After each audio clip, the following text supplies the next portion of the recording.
मैं बदल सकता हूँ इस शिपिंग कंटेनर को लोगों की जान बचाने वाली मेडिकल क्लिनिक में। हमारे कुछ भी करने से पहले ये शिपिंग कंटेनर्स कुछ ऐसे दिखते हैं, लेकिन काम पूरा होने के बाद ये अंदर से बिल्कुल ऐसे दिखेंगे। जिस क्लिनिक पर हम काम कर रहे हैं वो वीडियो के आखिर में मैसाचुसेट्स जाएगा, लेकिन इस वीडियो में हम बस यही प्रोजेक्ट नहीं करने वाले हैं। हम दुनिया के अलग अलग मेडिकल डेजर्ट्स में 5 क्लिनिक्स भेजने वाले हैं जहाँ डॉक्टर्स तक पहुँचना बहुत मुश्किल होता है। इस वीडियो में बहुत काम है, चलो शुरू करते हैं। नोलन, क्या तुमने इससे पहले कभी चलाया है? नहीं, मेरे ख्याल से हाथ यहाँ रखते हैं। ओह डूड बढ़िया। ओके, ये ले लो। अब इसका क्या करूं? पता नहीं, इन्होंने बस काटने के लिए बोला। इस क्लिनिक को इसके आखिरी डेस्टिनेशन तक ले जाने वाला ट्रक आने से पहले हमारे पास बस कुछ घंटे थे। वाव! इन्हें उस कम्युनिटी की जरूरत के हिसाब से कस्टम बिल्ड किया जाता है जहाँ ये जाने वाले हैं। और कमाल की बात यह है कि ये क्लिनिक्स पूरी तरह कॉलेज स्टूडेंट्स ने बनाकर तैयार किए हैं और 2013 में बिल्ड शुरू होने के बाद से ये स्टूडेंट्स 24 देशों में 60 क्लिनिक्स तैयार कर चुके हैं और अब तक 2 लाख से ज्यादा लोगों तक मदद पहुंचा चुके हैं। अभी यहाँ और काम बाकी। इसमें मैच का क्या हाल है?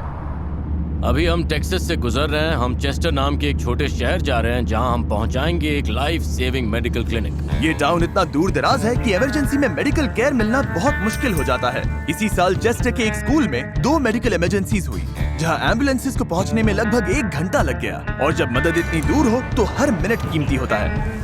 चेस्टर टेक्सास में ये पहला मेडिकल क्लिनिक है और इन्होंने बहुत कमाल का बनाया है। हमने इसे तब देखा था जब ये तैयार हो रहा था। तब यहाँ बस एक शिपिंग कंटेनर के अंदर लकड़ी के कुछ फ्रेम्स थे। अब ये एक मेडिकल क्लिनिक है।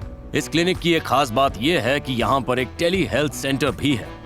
डॉक्टर स्क्रीन के जरिए बात करते हैं, पेशेंट यहाँ बैठता है, अपनी तकलीफ बताता है और फिर डॉक्टर उसकी बातें सुनकर उसका इलाज करते हैं। इस नई क्लिनिक को टिम्बर चलाने वाली है जो चेस्टर की अपनी लोकल हीरो है जो यहीं पर पली बड़ी है। मुझे लोगों को ठीक करने की कोशिश करना अच्छा लगता है। मैं बहुत ही केयरिंग हूँ, लेकिन मेरी मॉम मेरी सबसे बड़ी इंस्पिरेशन है। तुम मुझे रुला दोगी। मुझे इस पर बहुत गर्व है। मुझे लगता है मुझे इस दुनिया में इसलिए भेजा गया है कि मैं लोगों का ख्याल रखूं और अपने फैमिली और कम्युनिटी का ध्यान रखूं। मैं इमोशनल हो जाऊंगी, मैं ऐसी ही हूँ। ये मेरा घर है और मैं आप सबकी शुक्रगुजार हूँ। Thank you.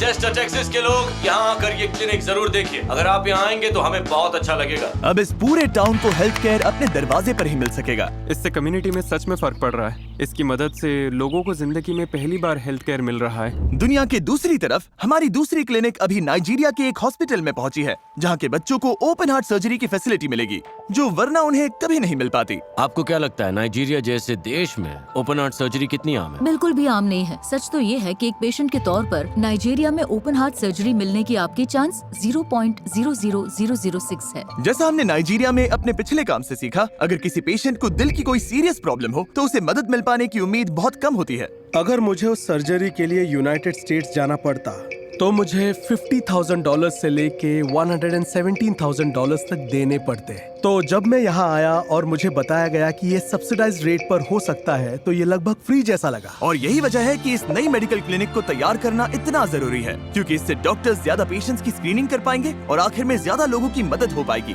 Free heart surgery देने का मौका लोगों की जिंदगी और साथ ही उनका परिवार, ये दोनों बदल रहा है। सिर्फ इसी साल ये क्लिनिक इस कम्युनिटी में 2000 और लोगों की सेवा करेगी। क्योंकि इन फ्रेम्स और इन क्लिनिक्स और जो कुछ भी हम बना रहे हैं उसकी वजह से किसी को वो मौका मिला और रॉक के बिना ये मौका कभी नहीं मिलता। तब मैं बस यही सोच रही थी कि ये दुनिया की सबसे कमाल की चीज है और इससे बेहतर कुछ नहीं हो सकता। हमने एक क्लिनिक यूक्रेन की जंग वाली फ्रंट लाइंस तक भी भेजी ताकि वहाँ की कम्युनिटीज को बेहद जरूरी मेडिकल सप्लाईज मिल सके। चल रहे कॉन्फ्लिक्ट की वजह से कई हॉस्पिटल्स तबाह हो चुके हैं, इसीलिए बेसिक हेल्थ केयर मिल पाना बहुत मुश्किल हो गया है। बहुत से लोग हैं जिन्हें मदद चाहिए और यहाँ ऐसी कोई जगह नहीं है जहाँ हम ये मदद दे सके। तो डार फाउंडेशन के साथ मिलकर हमने ये पक्का किया कि लोकल डॉक्टर्स के पास कम्युनिटी की मदद के लिए जो चाहिए वो सब मौजूद हो। बिल्ड की वॉर जोन में 4 और एक्टिव क्लिनिक्स भी चल रही हैं। हमारी टीम इन क्लिनिक्स को इतनी तेजी से इन कम्युनिटीज तक पहुंचा पा रही है, उसकी वजह है न्यूरोगम। बहुत सी कंपनीज कहती हैं कि उन्हें अच्छा काम करना है, लेकिन न्यूरोगम के फाउंडर्स सच में हाल ही में हमारे साथ अफ्रीका भी आए थे। उन्होंने चाइल्ड लेबर से बहुत से बच्चों को निकालने में मदद की और 20 फिलैंथ्रोपी के साथ काफी एक्टिव भी हैं। ये लोगों की मदद को लेकर इतने सीरियस हैं कि इन्होंने ये लिमिटेड एडिशन टिन बनाए हैं और जब भी आप इन्हें खरीदते हैं तो इनका सारा प्रॉफिट ऐसे प्रोजेक्ट्स में लोगों की मदद के लिए जाता है। इन पर ये बिल्कुल पैसा नहीं कमा रहे। हम 20 फिलैंथ्रोपी में जो करते हैं, अगर आपको पसंद आता है तो इस लिंक पर क्लिक करिए या QR कोड स्कैन करिए और इससे आपको एनर्जी मिल जाएगी। हमारा चौथा क्लिनिक केनिया के एक कोस्टल कम्युनिटी में जा रहा है जहां मेडिकल फैसिलिटी नहीं है और वहां वो क्लब फुट के इलाज में मदद करेंगे। ये क्लब फुट है। अगर इसका इलाज ना हो तो सोचो अफ्रीका के गाँव में चलना कैसा होगा, जहाँ पानी लाने के लिए चलना पड़ता है, स्कूल जाने के लिए चलना पड़ता है और रोजी रोटी के लिए भी चलना पड़ता है। ये स्कॉट है। पिछले 14 साल से ये और इनकी टीम एक छोटे से कमरे से इन बच्चों की मदद कर रहे हैं। लेकिन होप वॉक्स के इस कम्युनिटी में एक्टिव होने से पहले अमानी जैसे लोग बिना इलाज पाए ही बड़े हुए। मैं एक किसान हूँ।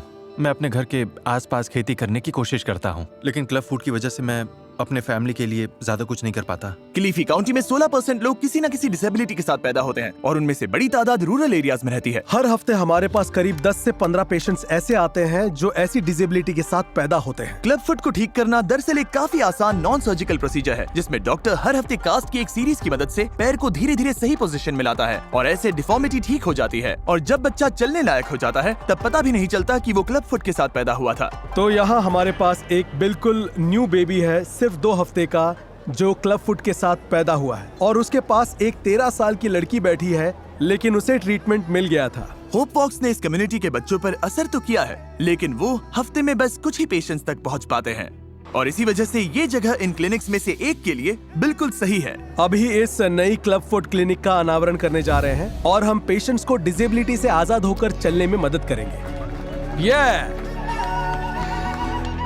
हम बहुत एक्साइटेड हैं। इससे हमारा इम्पैक्ट दुगना हो जाएगा। ये क्लिनिक क्लब फुट के साथ पैदा होने वाले अगली पीढ़ी के बच्चों की जिंदगी बदल देगी, बिल्कुल अमानी के बेटे जोल की तरह, जो होप वॉक्स प्रोग्राम से गुजर चुका है और दूसरे बच्चों की तरह जिंदगी जी सकता है। डिसेबिलिटी के साथ जीने वाले बच्चों को बहुत शेम और स्टिग्मा झेलना पड़ता है और फैमिली से बात कर पाना, उनका हौसला बढ़ाना और फिर उन्हें ट्रीटमेंट और हीलिंग की उम्मीद देना केनिया के कोस्ट वाले इस कम्युनिटी को बदल कर रख देंगे।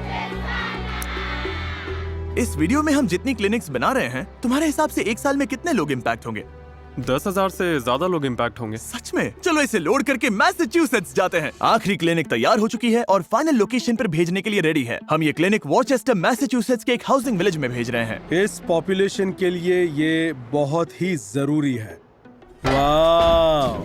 अब हम अपने ग्रैंड पेरेंट्स और ग्रैंड चिल्ड्रन को फ्री में हेल्थ स्क्रीनिंग्स, विजन स्क्रीनिंग्स और डेंटल स्क्रीनिंग्स दे पाएंगे, वो भी बिल्कुल फ्री। ये क्लिनिक इस एरिया में हर हफ्ते 40 से ज्यादा फैमिलीज की मदद करेगी। जब से हमने इस वीडियो की शूटिंग शुरू की है तब से 2,500 से भी ज्यादा लोगों की लाइफ में फर्क पड़ा है इन क्लिनिक्स की वजह से और हमारा अंदाजा है कि हम 10,000 और लोगों की मदद कर पाएंगे, वो भी एक साल में। कमाल की बात है ना कि कुछ कॉलेज स्टूडेंट्स ने ये शुरू किया था और इससे पता चलता है कि अगर आप चाहो तो बदलाव ला सकते हो।